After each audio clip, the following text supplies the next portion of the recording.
Look how tall she is this year.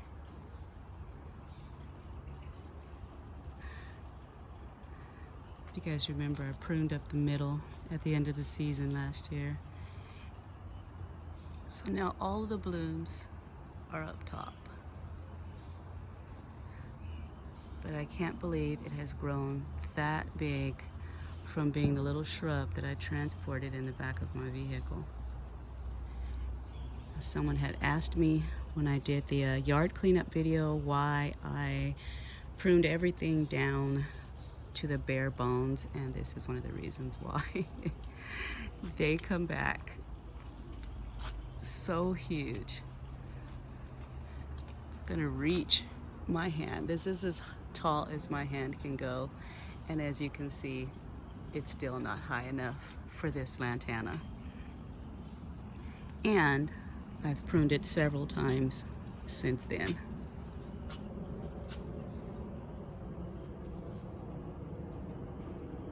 Good morning, family. Good morning, family. Don't forget, grow some trees, grow some food, grow something.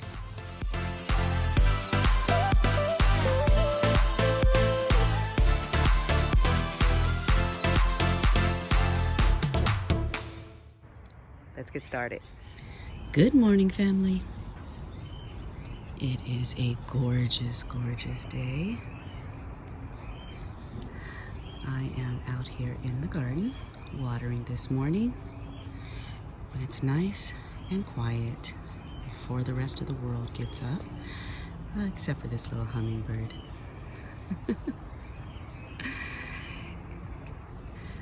They come to the garden about, I don't know, probably about 8 times a day. They love, love, love lantana.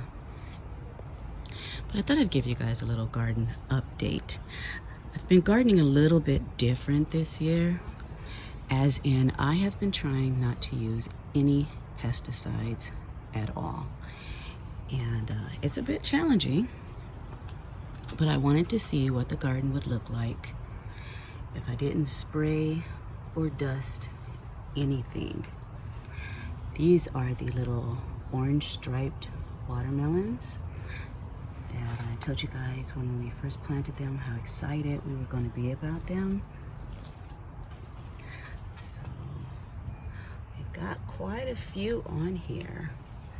I wasn't sure if they were actually going to make it because, like I said, I have not been spraying anything, and you know, I got a few borers and some spider mites and aphids and heat.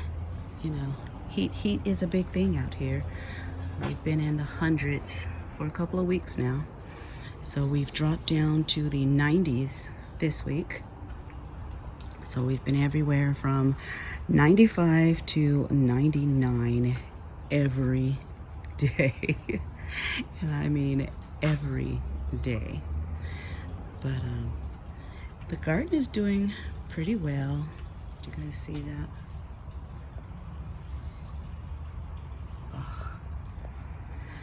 Like I said, but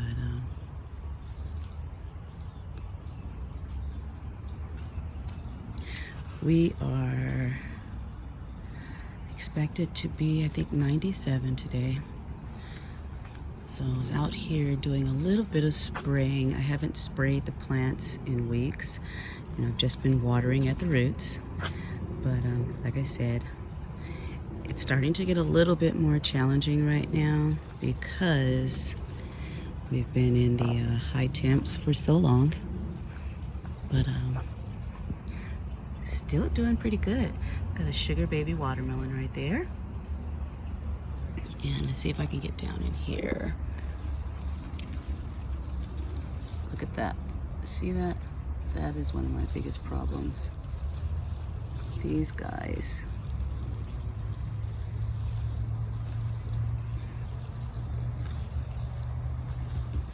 I'm gonna have to get in there and get him off. And I'm gonna have to pull you because you got a hole in you now. But these are the honey rock cantaloupes.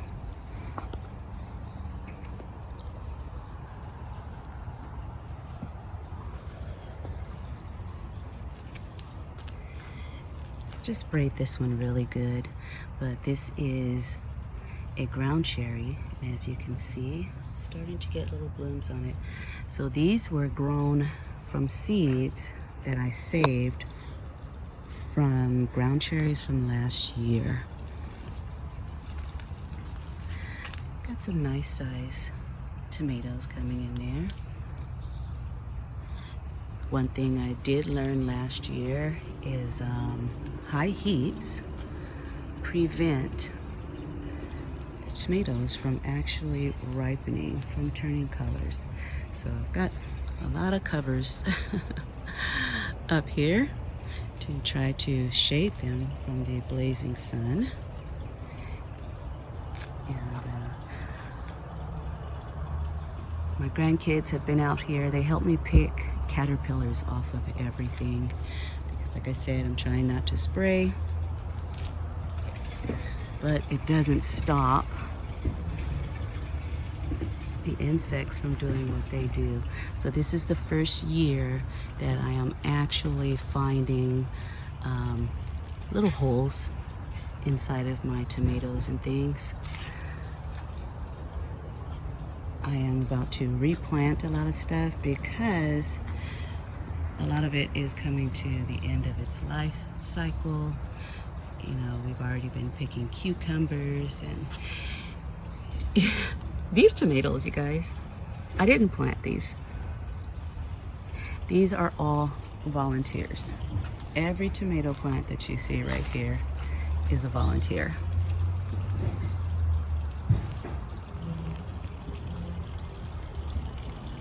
And it's not that I had tomatoes here before, but I didn't wait until my compost was completely finished breaking down. So I had some seeds in here, but you know, it's all good. Free food is free food. And as I said before, the cucumbers are coming to an end, so I'm going to be taking those out and starting some more because we still have a long growing season. So I still have time to get some more food in the ground. These peppers over here. Let's see if I can get this one out my shadow. Starting to get some peppers over here. You know, it's a little difficult when you transplant some things from another area and they've got to kind of take off on their own. But a lot of these I actually grew from seed. So as I said, it's a little bit slower this year. And I'm not fertilizing as much. I'm not spraying, not dusting. And just kind of wanted to see what the results would be if I just let the garden grow naturally without any interference from me. And I have been doing some watering, some fertilizing. Of course I've been watering. And you know, it's keeping the plants healthy. And, these are purple tomatillos.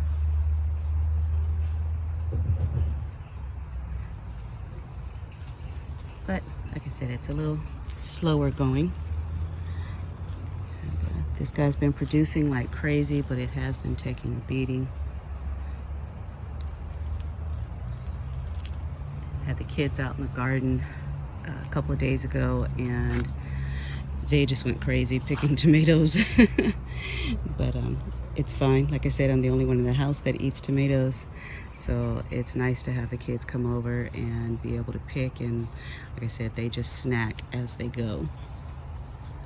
The flower garden is doing amazing.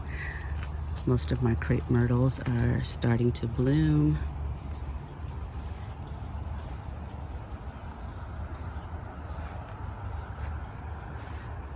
Also have the other volunteers over here. Oh, you know, those aren't volunteers. Those were actually grown from store-bought tomatoes. The grapevines. The scarlet runner beans. They are going crazy. They are, of course, intertwined with the climbing black-eyed Susan, and they just look gorgeous. The zinnias and the sedum have taken over my goji berry. You can still see a few of its stems coming out of here, but it is definitely zinnia land. The rose mallow. I think this one is the pink lunar swirl. I'm not sure. All the rose mallows were purchased on clearance, so they didn't come with tags as to what they were. No picture. I didn't even know what they were going to look like when they bloomed, so I was pleasantly surprised. You guys know I love dynamite crepe myrtles. And then, of course, my white wonder.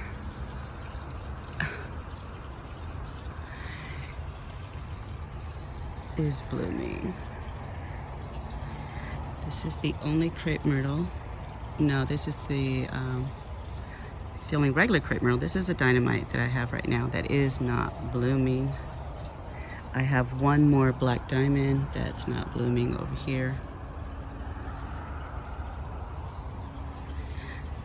The gladiolas are in need of pruning. Let me show you guys this. So the morning glories.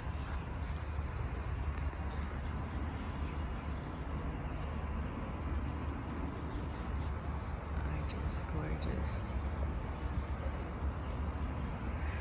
So this is my first year growing the morning glories, and I had no idea that they actually look like they're putting out light. But these guys are beautiful.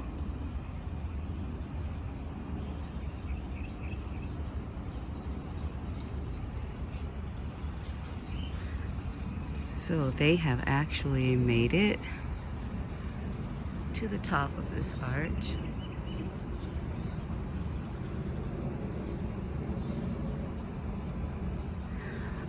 Which I now feel like I should have planted way more.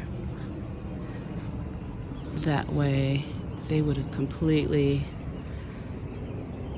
filled it in.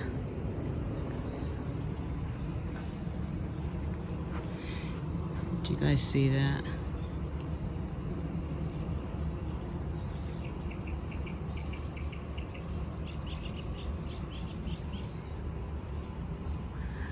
Yeah. I got a man down over here.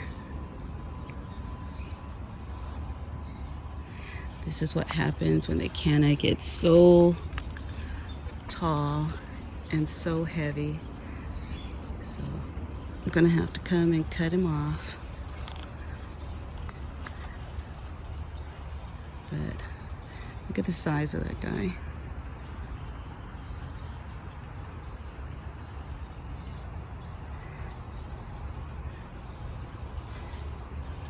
As you can see, I'm still battling gophers out here. And what makes it even worse is once they tunnel, then cats and skunks and everything else come and dig up their holes from the top. So I'm gonna set another trap down in there. This Gara, it's just gorgeous. The hibiscus, still doing well. As you can see, I still haven't dug up that fig tree that is in there.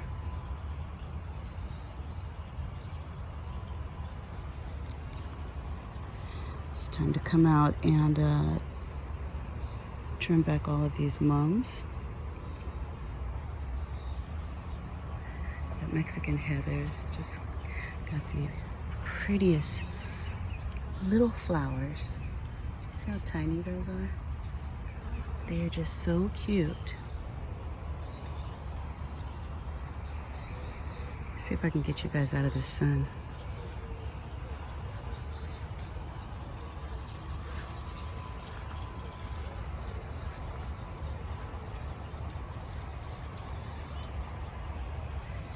Butterfly bush, more lantana. As you can see, there is some lavender peeking out from back there.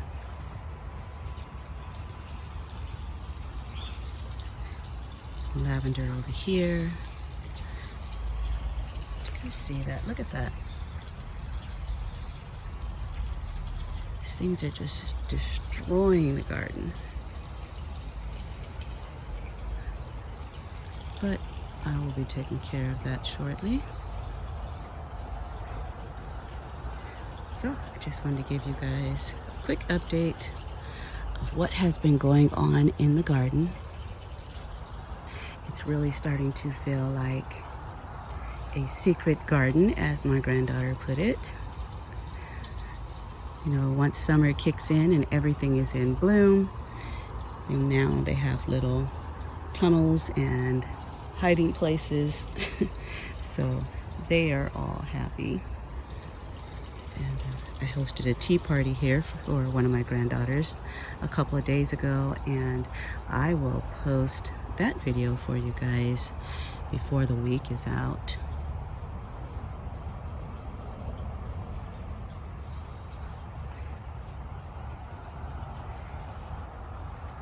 You guys see this? These little drumstick allium. This is the first year that allium have actually bloomed for me. I plant at least 3 different alliums every year, and they never come up. So this is the first time. And these guys are so little and so adorable that I actually almost missed them. See how tiny they are? So it is drumstick allium for the win this year. So now I know I will plant a lot more of them next year. But anyway, thanks for joining me, guys. I know I have been MIA, but I have a 93-year-old father who is coming to the end of his days. So I have been taking trips back and forth to Las Vegas to see him. I have been keeping all of my siblings, there are 9 of us that my dad has, informed with everything that has been going on, checking on his wife to make sure that she is okay. And, you know, just life things. And we all have lives. We know how busy things get. And although I may have time to record, I don't always have time to edit. And I don't want to just put any old thing out here. I think you all deserve a lot more than that. So, hopefully, I will have time to start posting more videos. Until then, you all stay blessed, and I will see you in the next video.